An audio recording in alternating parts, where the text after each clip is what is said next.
In January, Alaska's criminal justice system changed. There are dedicated supporters. Should people feel safe? Oh, I think they should feel safer than they did a year ago, for sure. There are vocal critics. It is, by all accounts, an experiment. And it is a bad thing to experiment on human lives.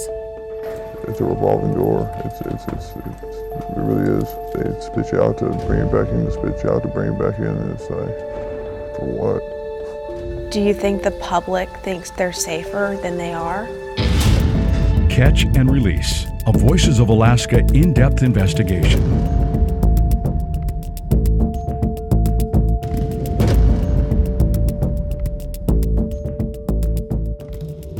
Good evening. I'm Daniela Rivera. What happens in our courtrooms and on our streets changed on January 1st.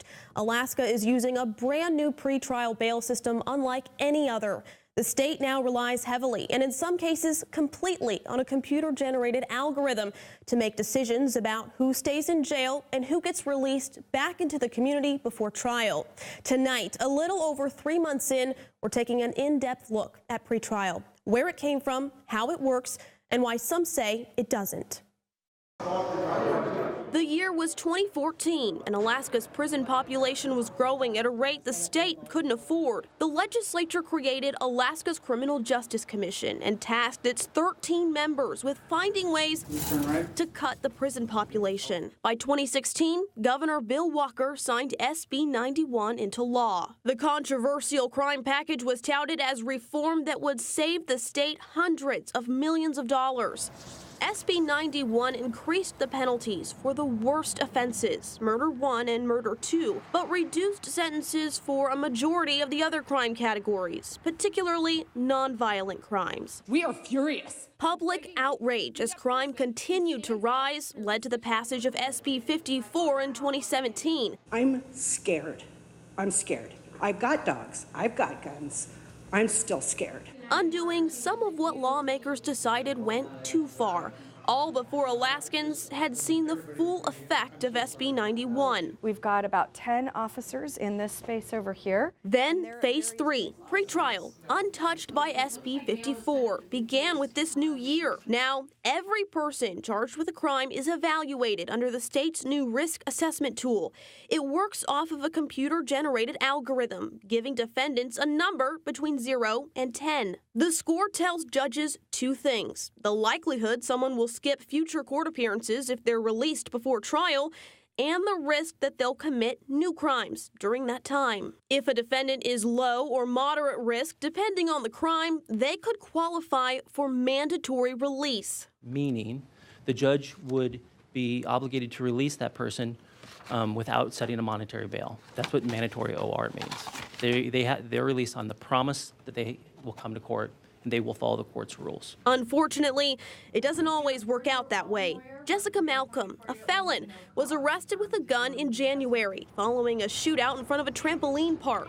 She scored a 0 on the tool, was released the next day, and then she disappeared. Shane Muse, a suspected 2-time car thief who went on the run when he was supposed to show up in court for a forgery trial, scored a 2 and also qualified for mandatory release. The judge telling the prosecutor she can't legally require Muse to pay bail. I understand that there's a criteria that's used by pretrial enforcement, but I'm here to tell the court that Mr. Muse presents a risk, a serious risk to the public.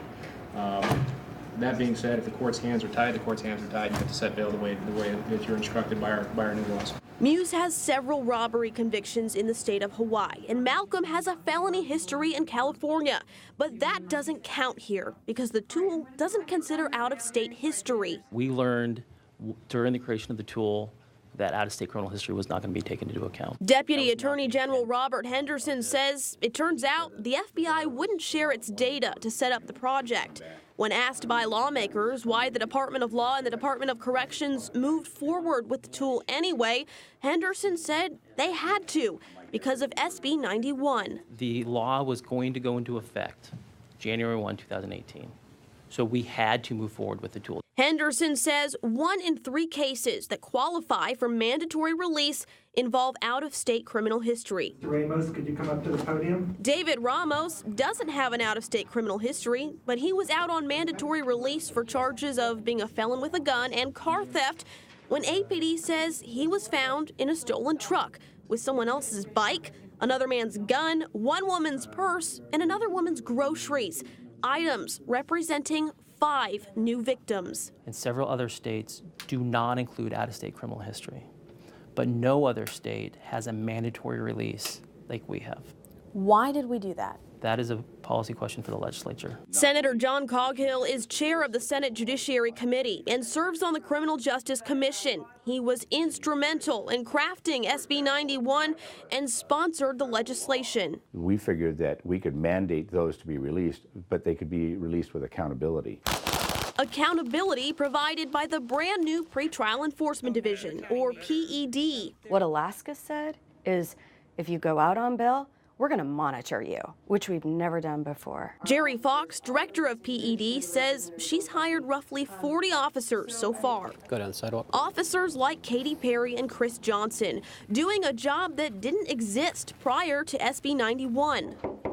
Part of that includes random compliance checks to make sure defendants are where they're supposed to be and are obeying conditions. Our job is 1 part law enforcement, 1 part parent, and 1 part social worker.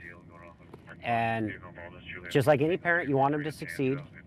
Just like any social worker, you want them to rehabilitate and never come back. And then as a law enforcement officer, you don't want to arrest the same person over and over again. If people violate, they are going back to jail. Well, they're arrested. They are arrested. They often, what I'm noticing is they're frequently getting right back out. So those are policy choices that are in our statute. During the first 2 months of the year, roughly 25% of defendants assigned to PED supervision failed by violating their conditions of release or committing new crimes. And more than half of them were released again by early March. Defendants get out of jail. They have always gotten out of jail. Defendants get out of jail. In the state of Alaska, there is a constitutional provision that everyone has the right to bail. Fox says DOC records show that roughly the same amount of people were being re-released before her division started.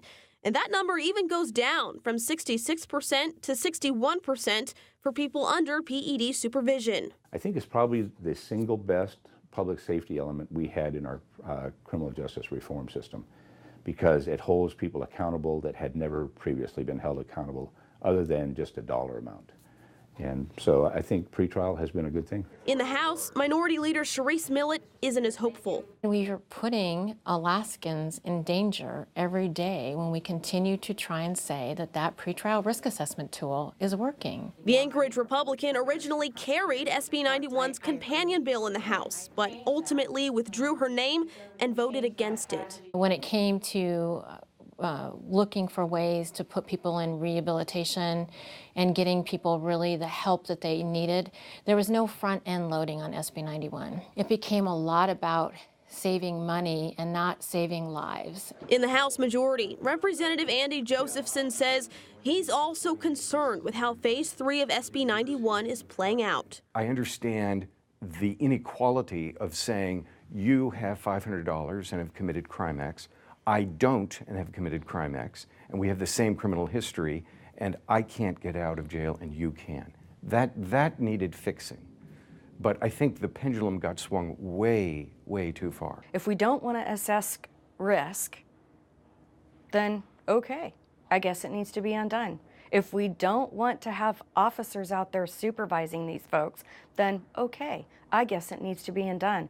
But I will tell you this, we're making a safer Alaska by having these 2 pieces in place. And to argue otherwise is just not being common sense. It is, by all accounts, an experiment. And it is a bad thing to experiment on human lives.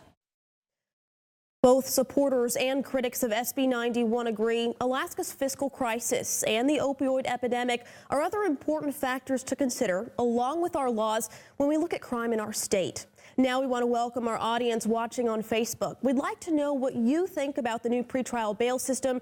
Share your stories and your thoughts with us, and on Twitter, use the hashtags AKVoices and SB91PED. Up next on Catch and Release. They might as well be giving you it's a key to the city. A voice inside the system tells KTVA why it's too easy to beat.